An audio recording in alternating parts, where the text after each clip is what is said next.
I'm sure you're well aware of China's skillful campaign to discredit our armaments industry, and the Rafale in particular, following the loss of an aircraft in the course of the rather harsh confrontations between the Indian and Pakistani air forces. So China also knows who is challenging freedom of movement in the South China Sea, and who is acting directly to influence modes of governance in this part of the world. In Iran, where it practices state terrorism, it now holds hostages that it has transformed into state hostages. It carries out destabilizing actions to the point where it bears a heavy share of responsibility through its support for terrorist proxies, such as Hamas, Hezbollah, and the Houthis. It can also decide to close the Strait of Hormuz. Finally, I believe that there is now a real temptation to relaunch the military nuclear program, but this time without any oversight. Finally, there's Russia, which is the last part of my presentation. Another great competitor has openly named France as its main adversary in Europe. That's what I wrote. That's what Russia said. First of all, Russia is a real military power, both conventional and nuclear, and that's something we take for granted. In fact, Russia is built on its system of strength and still devotes enormous, colossal efforts to it today, which are hard to imagine. When it comes to a complete army model, in fact, Russia is a model of a complete army, but to the end of the stakes. And in the Russian army today, I can't think of a single capability that's lacking. From electronic warfare jamming capabilities to solar defense systems, artillery systems, and fire in depth, with a layering of conventional force systems highly trained in informational warfare. Getting all this into play and doing it effectively is probably another matter. But overall, on paper, the Russian army has everything it needs. All this is conventional power, but with all its assets. The Kremlin, I'm telling you, has made France one of its priority targets, with things in mind that are, of course, somewhat typical of all areas. Obviously, in the form of hybrid, multifaceted warfare, i.e. just about everywhere, we are confronted to some extent physically. But this is also true in space, in cyber, on the seabed. I'm going to describe this a little. It's true. I'm telling you, in the informational field. The most frequent example, if we think outside the national territory, is Africa. We were, and still are, confronted with an extremely strong information war on the part of Africa and Russia, targeting the countries where we are.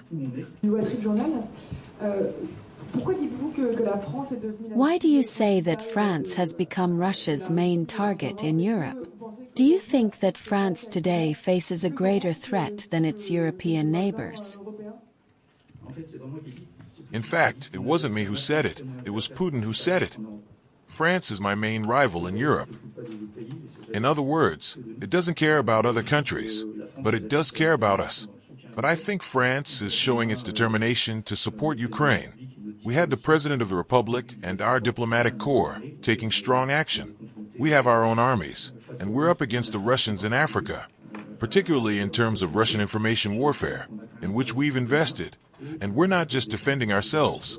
I think Putin chose to target France, probably as perhaps the country with Britain and others as the most willing, and that in fact it was pointless to pose France directly and describe France as his main enemy in Europe.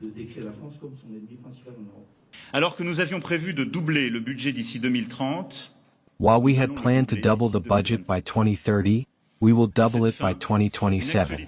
To this end, an update of the military programming law will be presented in autumn that will foresee the effort we will have to make until 2027 under my responsibility, and I am appealing to the responsibility of the nation. The military budget in 2017 was 32 billion euros.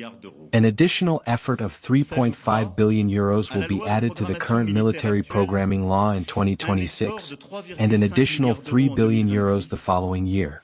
We will therefore allocate 64 billion euros for our defense in 2027. This is double the budget that the armed forces had in 2017. If our freedom has a price, this is it.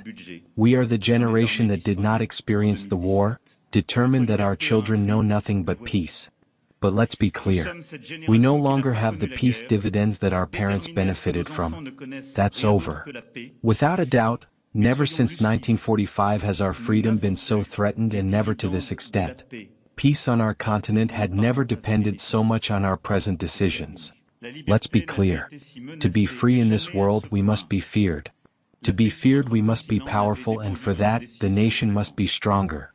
Despite an American uncertainty and faced with the will of the Chinese and the Russian threat, European power is our best shield. A Europe that's capable of innovating and producing on its soil. It is a Europe that will be more sovereign, will control its destiny, and will assume its power. And while our American ally displays a willingness to disengage, new uncertainties have been created for us and so many allies. Do we want, once and for all, to take our security and that of the continent into our own hands and build a true European pillar of NATO? Et bâtir un vrai pilier européen de l'OTAN.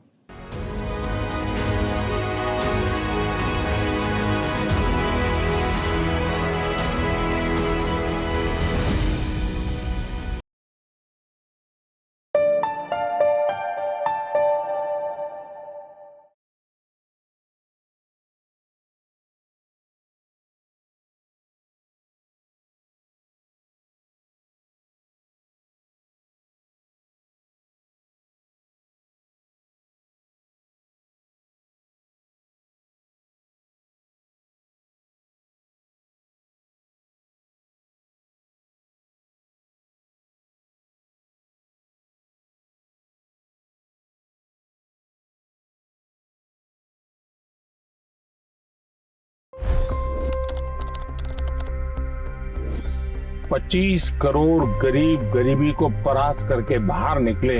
For the good of our nation, let's work together and let's truly make America great again.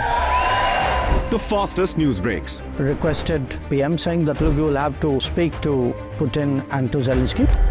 The biggest news makers. The relationship with India is probably the most important bilateral relationship the U.S. will have for the rest of this century. The capital delivered quite an election result today. Expert analysis.